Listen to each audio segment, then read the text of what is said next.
There's an old saying, if you buy cheap, then you buy twice.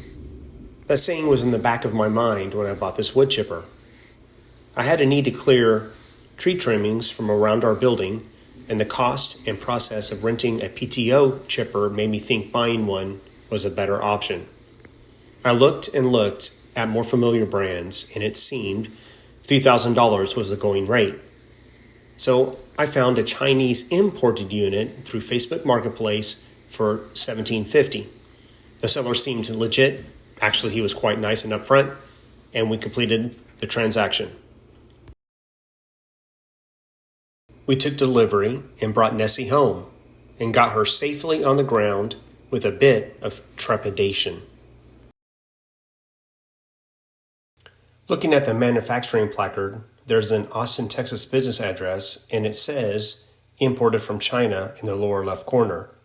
I got the item with any documentation, so I don't believe there's any warranty. It seems this unit is generic in the international marketplace. I searched the listed address and not sure if it has any bearing on anything. I noticed the maximum width, and it says 2,000 millimeters, 2 meters, 78 inches. Pretty big log going through. I certainly don't have the strength to deal with that size.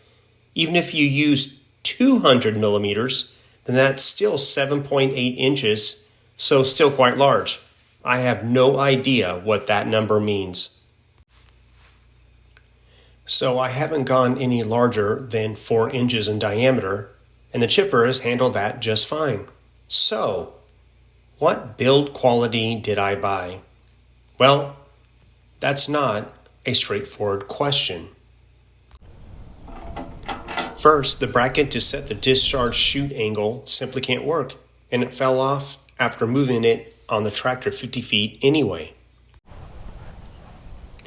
Also, rotating the upper section of the intake chute can't be done as is assembled.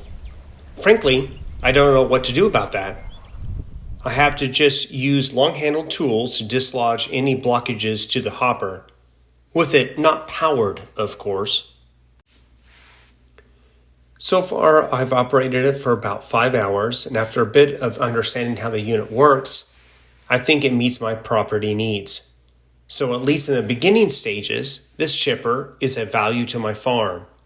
So far, the buy cheap, buy twice seems to not apply in this case.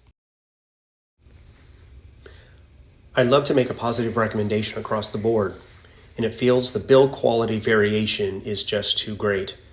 So in my case, it seems the unit is reasonably well built, and I have no idea if that is a trend or a fluke.